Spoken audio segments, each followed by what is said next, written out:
It-tlieta fil-għaxija meta kien qed jiltaqa' l-Kumitat Parlamentari tal-Kontijiet Pubbliċi, l-Awditur Ġenerali kien mitlub jixhed dwar l-investigazzjoni li pprova jwettaq fil-bini tal-Isptar Mater Dei.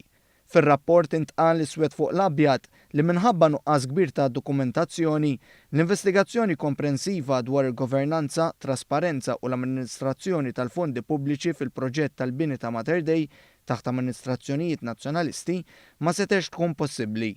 Quddiem il-Kumitat Parlamentari, l-Awditur Ġenerali tkellem ċaru tont. Kaxex ftaħna, kaxex u ma stajna nsibu xejn.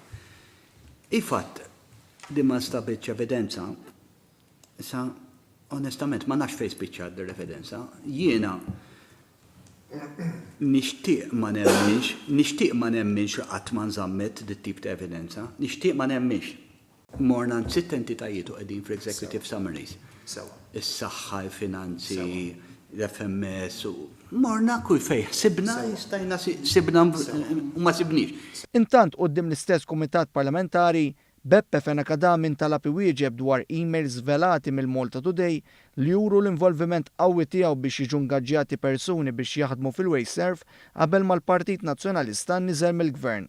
Fost l-aqliq u għal aktar minn darba Fenakadami saħaq li ma jiftakarx, mistoqsi mid-deputat Alex Muscat jekk ma jħoss li għamel xi ħaġa ħażina meta bagħat emails biex jiddaħħlu nies tiegħu jaħdmu fil-Wayserv bla skrupli ta' xejn, Beppe Fenakadami wieġeb hekk. Fl-opinjoni tiegħek li inti għamil dawn ir-rakkomandazzjonijiet tal-inqas tnejn li nafu bihom aħna f'temp ta' 4-5 tim hija xi ħaġa żbaljata din? Beppe Fenakadami bħala ċermen tal-Kumitat tal-Kontijiet Pubbliċi kien kostret jiddefendi lilu nnifsu u fost ħafna didwir mal-lewża spiċċa anki jitħawwad.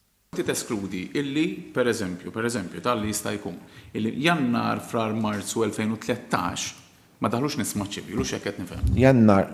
Frar Marzu tal-2013, elezzjoni tal-2013. Jannar frar Marzu mhuwiex kampanja elettorali. Ma kienux. Meta solja l-Parlament? Fenakadami.